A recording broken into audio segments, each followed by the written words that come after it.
কি ব্যাপার বলতো তোর? ভোর সন্ধ্যাবেলা দেখা করতে ডাকলি, কিছু কথাও বলছিস না। তোর চাকরির কোনো ব্যবস্থা হলো? আরে ওই জন্যই তো ঘরে বসে পড়ছিলাম, তুই ডেকে নিলি হুট করে। কালকে দুটো ইন্টারভিউ আছে, হয়ে যাবে ঠিক। আর না হলে? না হলে আবার ইন্টারভিউ দেবো।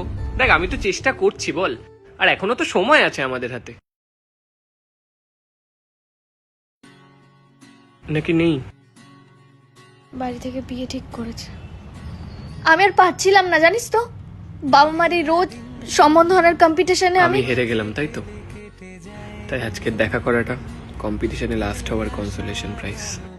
শুভ প্লিজ, এতগুলো বছর ওয়েট করেছি তোর জন্য, এতগুলো সম্বন্ধে না বলেছি, শেষে বাবার বন্ধু ছেলে। এত রিচ আর সেটেল বেরোলো যে না বলতে পারলি না, তাই তো? তোরা মেয়েরা সবসময় ছেড়ে যাওয়ার সময় ছেলেদেরই কি করে দোষ দিয়ে যাস বলতো? এখন সব দোষ আমার, আর এতদিনের অপেক্ষা, বাবা মায়ের সাথে আর্গুমেন্ট, সব সব মিথ্যে। এই অপেক্ষাটা আমার জন্য নয়, আমার থেকে বেটার কাউকে পাওয়ার জন্য ছিল। তাই তোর অপেক্ষা নয়, তোর ভালোবাসা মিথ্যে। ভালো থাক। আমি গাড়ি এনেছি, তোকে ছেড়ে দিই।